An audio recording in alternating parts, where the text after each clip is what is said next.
அந்த கட்சி இது வரைக்கும் திமுக கூட்டணி வச்சதே கிடையாது. பாஜகவோட கூட்டணி வச்சிருந்திருக்காங்க. நாளைக்கு திமுகவோட இருப்பாங்களான்னு சொல்ல முடியாது. தேவைன்னா அந்த பக்கம் போறதுக்கான வாய்ப்பு இருக்கு. அந்த கட்சிக்கு 10 சீட்டு, சிபிஐ சிபிஐஎம்க்கு 5 சீட் கொடுக்குறாங்க, விசிகேவுக்கு 8 சீட் கொடுக்குறாங்க. ஸோ அப்போ இவ்வளோ நாள் விசுவாசமாக இருந்ததுக்கு தண்டிக்கப்படுறாங்க. திமுகவை பொறுத்தளவில் கூட்டணி கட்சிகள் இருந்தால் தான் அவங்களால ஜெயிக்க முடியும். கூட்டணி கட்சிகளோட சேர்ந்து தான் ஜெயிக்கிறாங்க. தனியாக தான் கண்டிப்பாக ஜெயிக்க மாட்டாங்க. ப்ராப்பரான அரசியல்வாதினா சீட்டெல்லாம் விட்டெல்லாம் கொடுக்க மாட்டாங்க. உயிரை கொடுத்து சண்டை போட்டு வாங்குவாங்க. அதனால தான் சொல்கிறேன், அவங்க 2 கொடுத்தாங்க, அந்த 2 நான் வேண்டான்னு சொல்லிட்டேன், அதுக்கெல்லாம் வாய்ப்பே கிடையாது. ஒரு சீட்டாக இருந்தாலும் சரி, அரை சீட்டாக இருந்தாலும் சரி விட மாட்டாங்க. எந்த கட்சியும் இப்படி சொல்லாது. ஸோ இப்போ நீங்கள் சீட்டே வாங்காமல் கண்டெஸ்ட் பண்ணீங்கன்னா உங்கள் கட்சி எதுக்கு? சீட்டே வாங்காமல் சும்மா ஆதரவு மட்டும்தான் கொடுக்குறேன்னா அது கட்சி எதுக்கு? கட்சியை கழிச்சிட்டு போங்க. இப்படி எடுத்துக்கலாமா சார்? இப்போது கூட்டணியில் இருக்கக்கூடிய சிபிஎம் சிபிஆர் இருக்கட்டும், விசிகாவாக இருக்கட்டும், அதிக தொகுதிகள் ஒதுக்கிட்டாங்க, இல்லை அந்த கட்சி வந்து வளரக்கூடிய ஒரு நிலையை ஏற்றுச்சு அப்படின்னா தனக்கு தான் ஆபத்து, கூட்டணியிலேருந்தே தங்களுக்கு எதிராக வந்து குரல் கொடுப்பாங்க அப்படின்ற மனப்பான்மையில தான் குறைச்சிருக்காங்க அப்படின்னு எடுத்துக்கலாம். ஏன்னா இப்போ சிபிஐஎம் ஏதோ பயங்கரமாக வளர்ந்த மாதிரி, ஏதோ பயங்கரமாக எதிர்கட்சி வேலை பார்த்த மாதிரி, இல்லைன்னா திமுகவை கேள்வி கேட்ட மாதிரி பேசுறீங்க. இதுக்கு மேலே அவங்க என்னங்க பண்ண முடியும்? இப்போ நான்லாம் காலேஜ் படிக்கும் போது போராட்டங்கள்லாம் கம்யூனிஸ்டில் தான் நடத்துவாங்க. இன்னைக்கு இந்த போராடக்கூடிய வேலைகள்லாம் கம்ப்ளீட்டாக ஸ்டாப் ஆயிடுச்சு. அதுவும் குறிப்பாக திமுக அதிகாரத்துக்கு வந்ததுக்கப்புறம் கம்யூனிஸ்டுகளால் ஒன்றுமே செயல்பட முடியல. திமுகவை எதிர்த்து எதுவும் பேச முடியல. திமுகவை கோவப்படுத்திடக்கூடாதுன்றதுல ரொம்ப கவனமாக இருக்காங்க.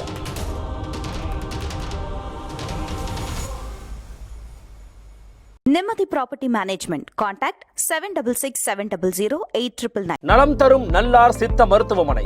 இதய நோய், சர்க்கரை நோய், பக்கவாதம், சிறுநீரக பிரச்சனை, தண்டுவடம் மற்றும் மூட்டு பிரச்சனைகளுக்கு மிகச்சிறந்த மருத்துவமனை. கிருஷ்ணகிரி, சென்னை மற்றும் மதுரை. தொடர்புக்கு 8807666117 மற்றும் 8807666118. ஃபோர்த் எஸ்டேட் தமிழ் நேயர்களுக்கு வணக்கம். இன்றைய நேர்காணலில் நம்மோடு இணைந்திருக்கிறார் பத்திரிகையாளரும் தமிழ் தளத்தின் ஆசிரியருமான கேப்ரியல் அவர்கள். வணக்கம் சார். வணக்கம். அரசியல் களம் மிக பரபரப்பாக போயிட்டுருக்கு. நம்ம பார்க்குறோம், திமுக கூட்டணியில் இருக்கக்கூடிய சிபிஎம்மும் விசிகாவும் ஒரு இழுபறிக்கு பிறகு தான் தொகுதி பங்கீடு வந்து முடித்தாங்க. இப்போ நேற்று தேமுதிகவுக்கு 10 தொகுதிகள் ஒதுக்கியிருக்கிறாங்க. நம்ம எதிர்பார்க்காத விதமாக மக்கள் நீதி மையம் வந்து நாங்கள் இந்த தேர்தலில் போட்டியிடலை அப்படின்னு அறிவிச்சிருக்கிறாரு. இந்த தேமுதிகவுக்கு 10 தொகுதிகள் ஒதுக்கீடு செய்ததன் மூலமா ஸ்டாலின் அவர்கள் என்ன டார்கெட் வச்சிருக்காரு சார்? ஏதாவது சாதிக்க முடியும் அப்படின்னு நினைக்கிறாரா?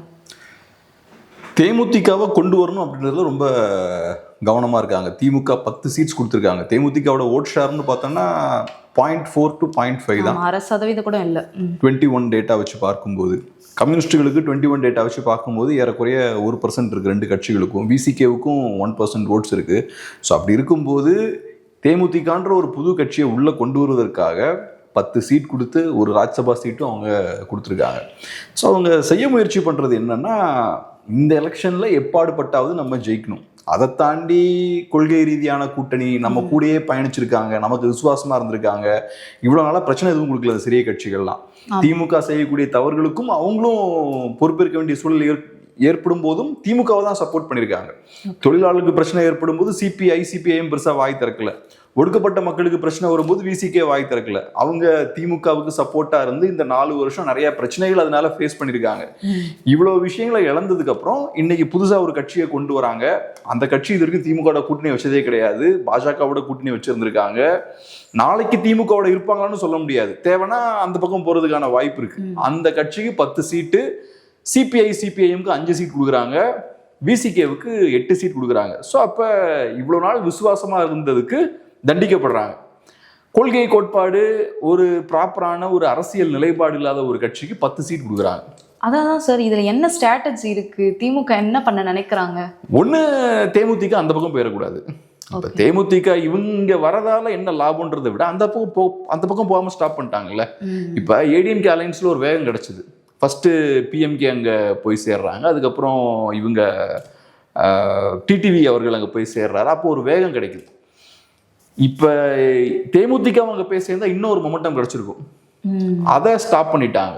ஸோ ஒரு பாசிட்டிவான ஒரு நரேட்டிவ் பில்ட் ஆகிருக்கும், அதை ஸ்டாப் பண்ணிட்டாங்க. ரெண்டாவது, இப்போ திமுகவை பொறுத்தளவில் எம்டிஎம்கே வீக்காக இருக்காங்க. ஸோ இப்போ லிங்குஸ்டிக் மைனாரிட்டிஸை உள்ளே கொண்டு வரதுக்கு தேமுதிக அவசியம். எனக்கு இந்த மாதிரியான சில காரணங்கள் எனக்கு மைண்டுக்கு வருது. தேமுதிகவால் அவங்களுக்கு என்ன லாபம் வரலான்னு. அதை தாண்டி வேற எதுவும் பெரிய யூஸ் இருக்கிறதா எனக்கு தெரியல. பட் இதுதான் அவங்க பிளான் பண்ணுவாங்கன்னு நினைக்கிறேன். ஒன்று என்னன்னா, ஸ்டாலின் அவர்களை பொறுத்தளவு ஓவர் காஷியஸாக இருக்காரு. என்ன ஆனாலும் இந்த எலெக்ஷன்ல ஜெயிச்சிடணும். ஓவர் காஷியஸாக இருந்தால் நம்ம என்ன பண்ணுவோம், ஒரு 10 பேரை வச்சு செய்யற வேலையை 15 பேர் வச்சு செய்வோம். தப்பாயிடக்கூடாது. ஆமா, எப்படியாவது அதை கரெக்டா முடிச்சிடணும். ஸோ அதனால ஓகே, ஒரு 10 கட்சியை வச்சு பண்ணக்கூடிய வேலையை எக்ஸ்ட்ரா இன்னும் சில கட்சிகளை வச்சு பண்றாரு. அதனால திமுகவுக்கு சில இழப்புகளும் ஏற்படும், திமுக கூட்டணியில சில குழப்பங்களும் ஏற்படும். அதான் இங்க நடந்துட்டு இருக்கு. ஆனா இரட்டை இலக்கு தொகுதிகள் வந்து வேணும் அப்படின்னு விசிகா கேட்டிருந்தாங்க. அதை தேமுதிகவுக்கு கொடுத்துட்டு சிபிஎம் சிபிஐ கிட்ட இருக்கிற அந்த தொகுதிகள் வந்து பிரிச்சு கொடுத்ததை எப்படி எடுத்துக்கிறது? இது ஒரு யதார்த்தமான விஷயம் தானே. திமுக அவங்க தொகுதிகளை கொடுக்க மாட்டாங்க. திமுகவை பொறுத்தளவுல கூட்டணி கட்சிகள் இருந்தாதான் அவங்களால ஜெயிக்க முடியும். கூட்டணி கட்சிகளோட சேர்ந்து தான் ஜெயிக்கிறாங்க. தனியாக தான் கண்டிப்பா ஜெயிக்க மாட்டாங்க. ஆனா கூட்டணி கட்சிகளை வச்சு ஜெயிக்கும் போது எப்படி ஜெயிக்கிறாங்கன்னா, அவங்களுக்கு சிங்கிள் மெஜாரிட்டி கிடைக்கிற மாதிரி ஜெயிக்கிறாங்க. ஸோ அப்ப தனியா ஜெயிக்க முடியாத சூழல் இருந்தாலும் கூட்டணி கட்சிகளோட ஜெயிக்கும் போதும் அவங்க நிறைய சீட்ஸ் கண்டெஸ்ட் பண்றாங்க. அதை தனியா நம்ம சிங்கிள் மெஜாரிட்டியோட ஜெயிக்கிறதுக்கு ஏற்ற மாதிரி அதை செட் பண்றாங்க. அந்த வகையில திமுக இதை கண்டிப்பா பண்ணதான் செய்வாங்க. இப்போ அவங்களுக்கு சிங்கிள் மெஜாரிட்டி வாங்கணுன்ற டார்கெட் கண்டிப்பா இருக்கும். இன்னொரு பக்கம் இந்த கட்சி கிட்ட இருந்து நம்ம தொகுதிகளை கம்மி பண்ணா கூட இவங்க வெளியில போக வாய்ப்பு இல்லை. எப்படியா இருந்தாலும் நம்ம கூட்டணியில தான் இருக்கணும். அதனால அதை பயன்படுத்தி இதை நடத்திட்டாங்க. சிபிஐ சிபிஐஎம் எல்லாம் பாருங்க, அவங்களோட ஓட் ஷேர் கம்மியா, அவங்க ஓட் ஷேர்ன்றதை விட அவங்களோட ஸ்ட்ரைக் ரேட் கம்மியா இருக்கு. 6 சீட்ல 2 சீட் தான் ஜெயிச்சிருக்காங்க. 3ல 1 சீட் தான் அவங்களுக்கு ஜெயிக்க முடியுது. அப்ப ஸ்ட்ரைக் ரேட் ரொம்ப மோசமா இருக்கு. இப்ப விசிகே எடுத்துக்கிட்டோம்னா 6ல 4 ஜெயிச்சிருக்காங்க. அப்ப விசிகேவோட ஸ்ட்ரைக் ரேட் அதிகமா இருக்கு. நிறைய தொண்டர்கள் இருக்காங்க. ஓரளவுக்கு ஆக்டிவான ஒரு பார்ட்டியா இருக்கு. ஸோ விசிகேவுக்கு 2 சீட் எக்ஸ்ட்ரா கொடுத்துருக்காங்க. சிபிஐ சிபிஐஎம் 2 பேருக்குமே சீட்ஸை கம்மி பண்ணியிருக்காங்க. கம்யூனிஸ்டுகளுக்கு நல்ல பேர் இருக்கும், அதெல்லாம் கரெக்டு தான். ஆனால் அதை தாண்டி ஜெயிக்கணும்னா ஸ்ட்ரைக் ரேட்டும் வேணும்ல. திமுக கடைசியில் எதிர்பார்க்கறது என்ன, வின்னிங் சீட்ஸ் வேணும். வின்னிங் சீட்ஸ் தான் அவங்களோட முக்கியமான டார்கெட்டாக இருக்கும். ஸோ அந்த விஷயமும் திமுகவுக்கு இல்லை. அப்புறம் இந்த சிறிய கட்சிகள் எல்லாமே பலவீனப்பட்டு போய் தான் இருக்காங்க. மதிமுகலாம் பெரிய லெவலில் பலவீனப்பட்டு போய் தான் இருக்காங்க. ஸோ அவங்களோட சீட்ஸையும் பார்த்தோம்னா குறைச்சிருக்காங்க. ஒரு காலம் அப்படி ஆரம்பித்த கட்சி இன்னைக்கு ரொம்ப வீக்காக இருக்காங்க. அப்புறம் எம்என் நம்ம என்னை பொறுத்தளவில் 2 சீட் கொடுத்துருப்பாங்களான்றது சந்தேகம் தான். சொல்றாங்க 2 ஆஃபர் பண்ணோம், திமுக சின்னத்துல நிக்க சொன்னோம். ஆனா அவங்க அதை ஏத்துக்கல. ஒரு மாதிரி ஒரு தியாக மனப்பான்மையில கமல் அதை விட்டுட்டு போயிட்டாருன்னு எனக்கு என்னமோ அது சந்தேகமா தான் நான் பார்ப்பேன். ஏன்னா என்ன அடிப்படையில நீங்க எம்என்எம்க்கு 2 சீட் கொடுப்பீங்க?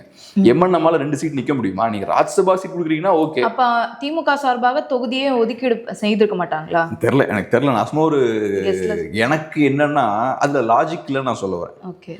இப்ப ராஜ்யசபா சீட் கொடுக்குறீங்கன்னு வச்சுக்கோங்க, அதை நீங்க போய் கேம்பெயின் பண்ணி தொண்டர்களை திரட்டி மக்கள் வாக்குகளை பெற்று கஷ்டப்பட்டுலாம் ஜெயிக்கணும்னு அவசியம் இல்லை. உங்களுக்கு அது கொடுக்கப்படுறது நீங்க வாங்கி பாக்கெட்ல போட்டுக்கணும், அவ்வளவுதான்.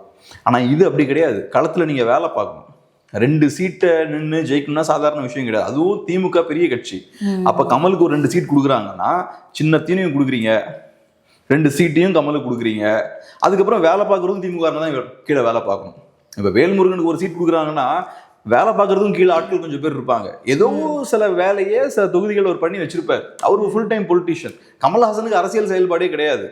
அரசியல்ல வந்த நாள்ல இருந்து இன்னைக்கு வரைக்கும் அரசியல் செயல்பாடு கிடையாது. இதுக்கு முன்னாடி ஒரு 4-5 பேர் அவரோட பயணிச்சுட்டு இருந்தாங்க. அப்புறம் திடீர்னு அரசியல் நிலைப்பாட்டை மாற்றி அவர் இப்ப திமுக போய் நிக்கிறார். கட்சி ஆரம்பிக்கும் போது திமுகவை எதிர்த்து கட்சி ஆரம்பிக்கிறார். இப்ப திமுக போய் நிக்கிறார். அப்ப அன்னைக்கு சேர்ந்தவங்க நீ வெளில போயிருப்பாங்கல்ல. அப்புறம் நிறைய பேர் திமுக போய் சேர்ந்துட்டாங்க. ஸோ அதனால இந்த கட்சியை வச்சு நீங்க எப்படி ஜெயிப்பீங்க? ஒரு பக்கம் கமல்ஹாசன் அவர்கள் எனக்கு இந்த 2 சீட்டுமே வேண்டாம், நான் விட்டு கொடுத்துட்றேன் அப்படின்னு சொன்னாலும், அதாவது தியாகம் பண்ணிட்டேன் அப்படின்னு சொன்னாலும், தனக்கு வந்து மாநிலங்களவை எம்பி பதவி கிடைச்சிருச்சு, அதனால இந்த 2 சீட்டு இருந்தாலும் பரவாயில்ல, தேவையில்லை அப்படின்ற மனப்பான்மையில தான் விட்டு இருப்பாரா? ஏன்னா களத்துல போய் வேலை செய்யணும், அந்த மாதிரி சில விஷயங்கள் இருக்குல்ல, அதனால விட்டு இருப்பாரு. ப்ராப்பரான அரசியல்வாதினா சீட்டெல்லாம் விட்டெல்லாம் கொடுக்க மாட்டாங்க. உயிரை கொடுத்து சண்டை போட்டு வாங்குவாங்க. அதனாலதான் சொல்றேன், அவங்க 2 கொடுத்தாங்க, அந்த 2 நான் வேண்டான்னு சொல்லிட்டேன், அதுக்கெல்லாம் வாய்ப்பே கிடையாது. ஒரு சீட்டா இருந்தாலும் சரி, அரை சீட்டா இருந்தாலும் சரி விட மாட்டாங்க. இப்ப இன்னைக்கு தேமுதிகவுக்கு ஒரு 10 சீட் கொடுத்துருக்காங்கன்னு வச்சுப்போம். இப்ப அங்க போட்டி போயிட்டு இருக்கோம்.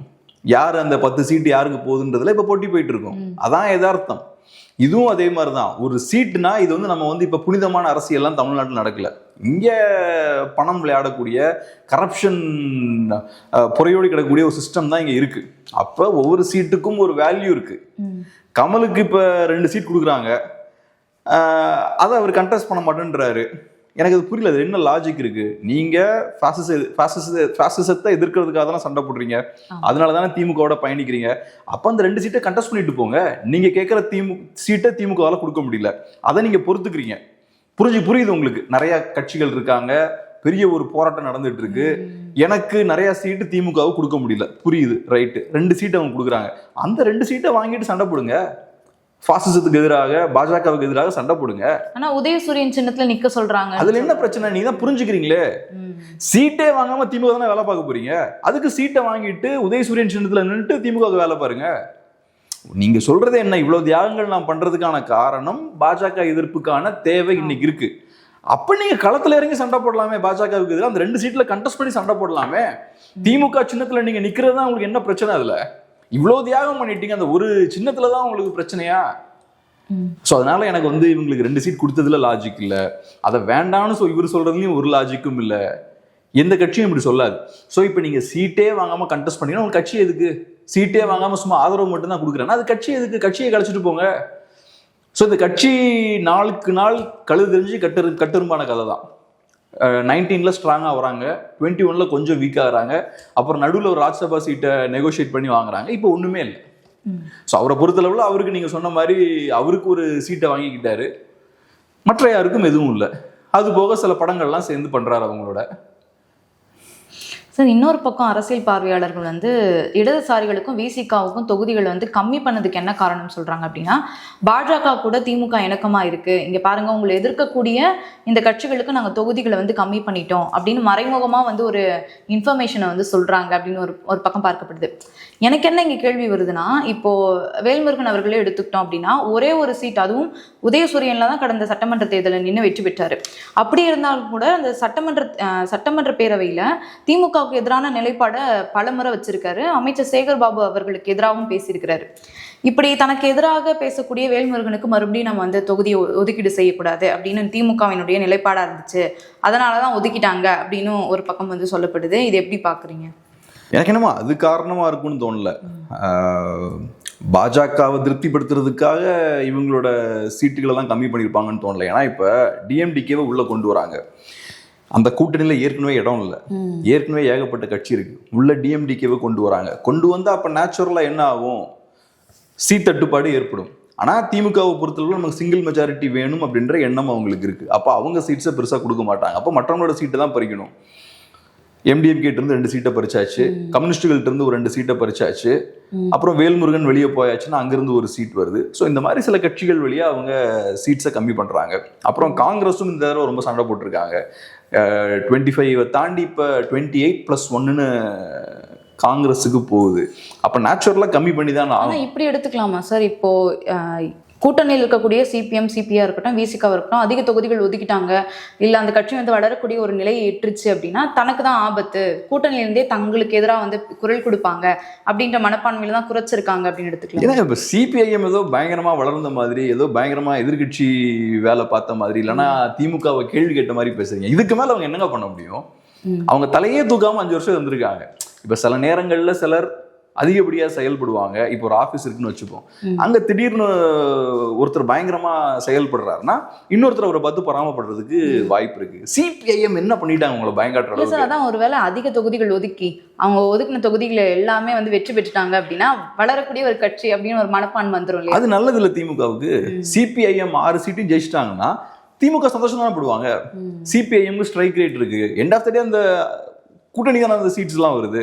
இப்ப பிரச்சனை என்னன்னா சிபிஎம் 6 சீட்ல 2 தான் ஜெயிக்கிறாங்க. அதான் பிரச்சனை. திமுகவை நம்பி தானே சார் சிபிஐயும் சிபிஎம்மும் இருக்கு. ஒருவேளை அவங்க வளர்ந்துட்டாங்க அப்படின்னா திமுகவை நம்பி இருக்காது, டிமாண்ட் அதிகமா வைப்பாங்க அப்படின்ற ஒரு கேள்வியும் இருக்கு. ஆனா அது எல்லா கட்சிக்குமே அப்ளை ஆகும்ல. சிபிஎம் ஏன் வளர போறாங்க? அவங்க எத்தனை வருஷமா இருக்கக்கூடிய கட்சி, அவங்களோட ஓட் ஷேர் கம்மியாயிட்டு இருக்கு, அவங்க செயல்பாடுகள் கம்மியாயிட்டு இருக்கு, அவங்க வளர்வதற்கான வாய்ப்பெல்லாம் எதுவுமே கிடையாது. விசிகே ஓரளவுக்கு இருக்கக்கூடிய சூழல்ல விசிகே ஓரளவுக்கு ஸ்ட்ராங்கா இருக்காங்க.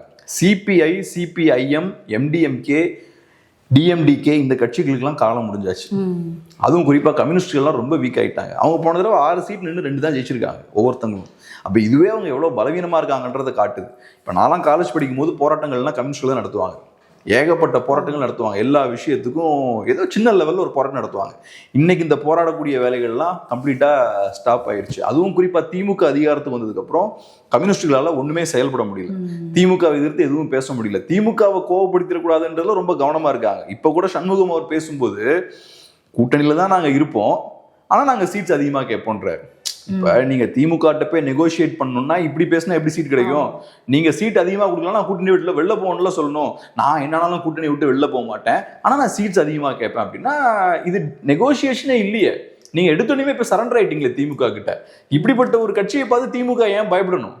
இதை விட இறங்கி போறதுக்கு வேற யாரும் உங்களுக்கு கிடைக்க மாட்டாங்க. இன்னைக்கு திமுக கூட்டணியில் கூடிய கட்சிகள்லாம் அந்த அளவுக்கு இறங்கி போயிட்டாங்க. இதுக்கு மேல இறங்கி போக முடியாது. அவங்களுமே நீங்க சொல்ற மாதிரி திமுகவை எந்த வகையிலும் நம்ம அச்சுறுத்திடக்கூடாது, அதுல ரொம்ப கவனமா இருக்காங்க. ஸோ இன்னைக்கு ஆக்சுவலா திமுக இவங்களை பார்த்துலாம் பயப்படுறதுக்கு ஒன்றும் கிடையாது. இவங்க தான் திமுக பார்த்து பயப்படணும். நாளுக்கு நாள் நமக்கு இருக்கக்கூடிய இடத்த கம்மி பண்ணிக்கிட்டே போறாங்க. நம்மளோட இருப்பை தக்க வச்சுக்கிறதுக்கு வரக்கூடிய நாட்கள்ல ஏதாவது பண்ணணும். இப்படியே போயிட்டு இருந்தா நம்ம கரைஞ்சு போயிடுவோம். திமுக இப்படி வளருவது நமக்கு நல்லது இல்லை. திமுகவை கண்ட்ரோல் பண்ணணும், நம்ம பலம் பெறணும். அதுக்கு என்ன பண்ணலான்றது சிறிய கட்சிகள் தான் யோசிக்கணும். திமுகவை பொறுத்தளவில் அவங்களுக்கு ஜெயிக்கிறதுக்கு என்ன வேணாலும் பண்ணலான்ற இடத்துக்கு போயிட்டாங்க. இப்போ ஒரு பழைய நேர்காணல் வந்து விசிக தலைவர் திருமாவளவன் அவர்களுடைய நேர்காணல் ஒரு முறை நான் பார்த்துருந்தேன். அதில் வந்து என்ன சொல்றாருன்னா, நீங்கள் எந்த கூட்டணி கட்சிகளுக்கு போனாலுமே உங்களுக்கு வந்து கம்மியான தொகுதிகள் தான் ஒதுக்குறாங்க.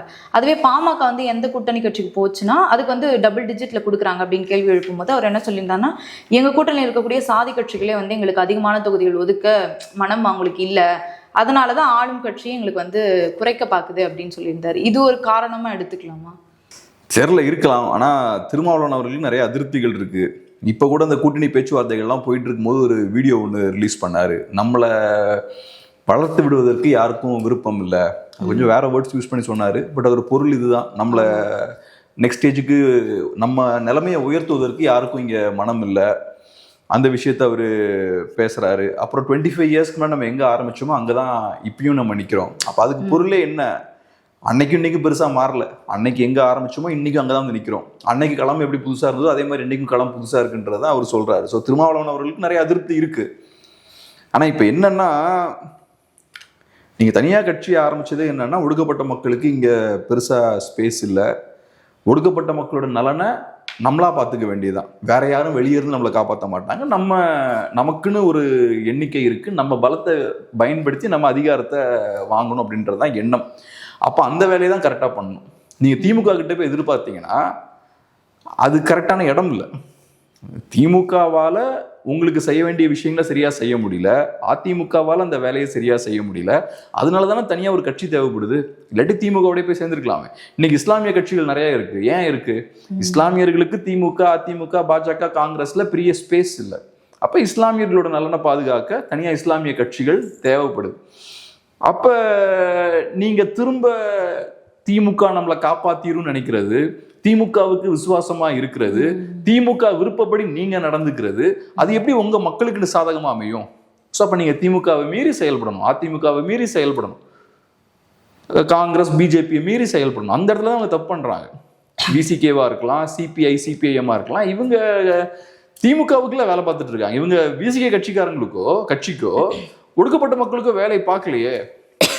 இப்போ எவ்வளவு வன்முறை சம்பவங்கள் நடக்குது, ஒடுக்கப்பட்ட மக்களுக்கு எதிரான வன்முறை சம்பவங்கள் அதிகமாகிட்டே இருக்கு. அதுக்கு டேட்டா இருக்கு. ஸோ கேஸ்ட் அட்ராசிட்டிஸ் இன்க்ரீஸ் ஆகிட்டு இருக்கு. அதுவும் பெருசாக குறிப்பாக பெண்களுக்கு எதிரான கேஸ்ட் அட்ராசிட்டிஸ் இன்க்ரீஸ் ஆகிட்டு இருக்கு. அப்போ என்ன பண்ணணும் நீங்கள்? அப்போ நீங்கள் திமுக எதிர்த்து நீங்கள் கொஞ்சமாவது பேசியிருக்கணும்ல. திமுக ஆட்சியில் தான் அது நடக்குது. உங்களோட ப்ரையாரிட்டி உங்கள் மக்களோட சேஃப்டியும் அவங்களோட வெல்பீயிங்கும் ப்ரொடெக்ட் பண்ணுறதான உங்கள் ப்ரையாரிட்டியாக இருக்கணும். ஆனால் நீங்கள் திமுகவுக்கு இமேஜ் கெட்டு போயிடும். இதெல்லாம் பேசணும்னா திமுக இமேஜ் கெட்டு போயிடும். நீங்கள் அமைதியாக இருந்தீங்க. சிபிஐ சிபிஎம் அதே மாதிரி தான். திமுக ஃபாசிசத்தை சண்டை போட்டுருக்காங்க.